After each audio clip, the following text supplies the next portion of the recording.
Good morning, everyone. Very warm welcome to our distinguished speakers, policymakers, investors, entrepreneurs, industry leaders, and all our other guests today. It's a privilege to welcome you on behalf of IBCA. I'm Pratibha Jain from Everstone Group, and I had the privilege of co-chairing the Climate and Sustainability Council at IBCA, and through that had the immensely rewarding experience of helping IBCA build the climate finance agenda. We launched the Green Return Summit, which has become a great forum to have a very meaningful discussion among all these stakeholders.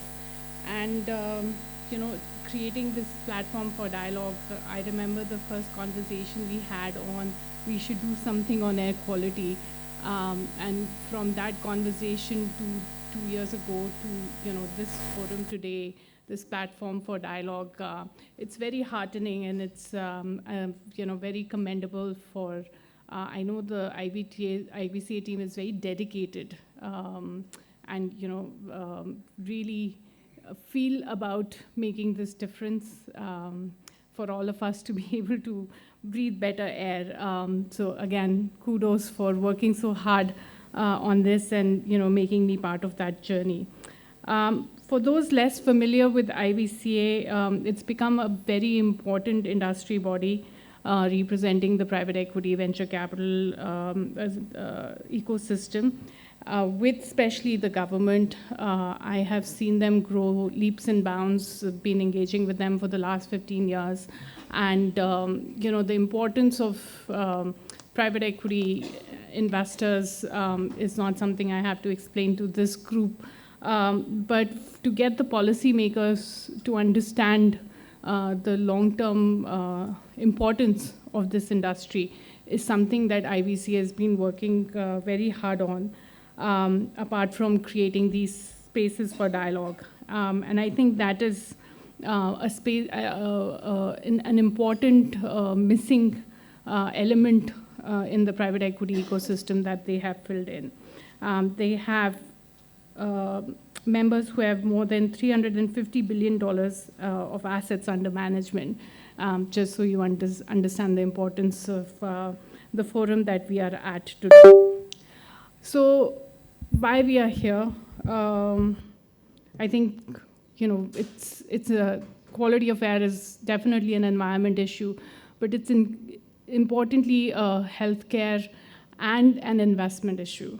And that explains us investors being here in the room today.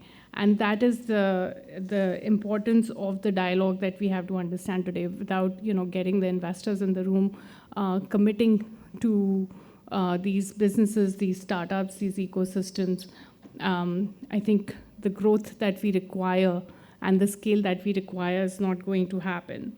So today's discussion, therefore, is not just about pollution. I think we should remember that it's about not just building healthier cities, but building a stronger economy. And that's what we are aimed at. So why does this matter now? I think there are three reasons. We are at the crux, firstly, where air pollution has become one of India's most pressing public health and economic challenge. And second, India is urbanizing and industrializing at an unprecedented pace. The infrastructure, technologies, and businesses we build today will determine the quality of life for generations to come. And it's for them that we are doing this work. And third, the global investment landscape itself is changing. I was at the World Economic Forum in Davos earlier in the year, and one message that came through consistently was climate resilience and sustainability are no longer peripheral ESG conversations. They're becoming central to investment decisions, capital allocation, and long-term value creation. Investors increasingly recognize that climate risk, financial risk, and climate solutions are among the largest investment opportunities of our time. And so why should investors care right now? Private equity and venture capital, we've transformed sectors such as technology, healthcare, financial services, and renewable energy. The next frontier lies in climate technologies, and we know that. whether it's e-mobility, cleaner industrial processes, energy efficiency, clean fuels, air quality monitoring, and many other innovations that can simultaneously drive growth and improve lives. At Everstone's climate investing platform, this conviction has shaped our investment philosophy. We believe climate investing is not simply about managing risk, it is about backing businesses that will define the next phase of economic growth while delivering measurable environmental and social impact alongside strong financial returns. This philosophy also underpins IVCA's work in climate finance through initiatives such as the Green Return Summit, which if you haven't attended, I highly recommend. I think it's going to be in Bombay this year.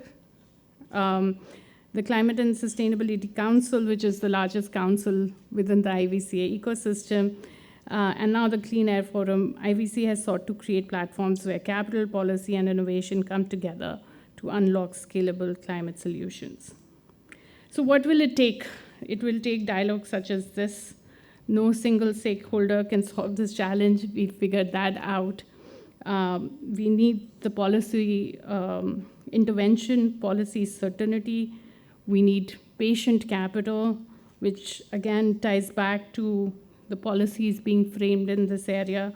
We need, of course, innovation that the entrepreneurs today are going to present. Entrepreneurship and collaboration, we were just talking about this, the industry among itself has to collaborate for us to be able to make these investments.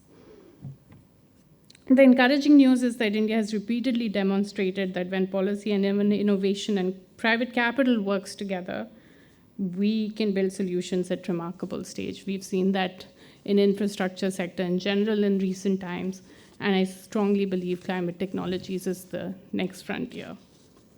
And so this is why this forum is important. These conversations are important. So I hope today's discussion sparks new ideas, stronger partnerships and investments that will help shape a cleaner, healthier, and more prosperous future for India. Thank you all for being here. I wish you a productive, engaging, and inspiring discussion. Thank you.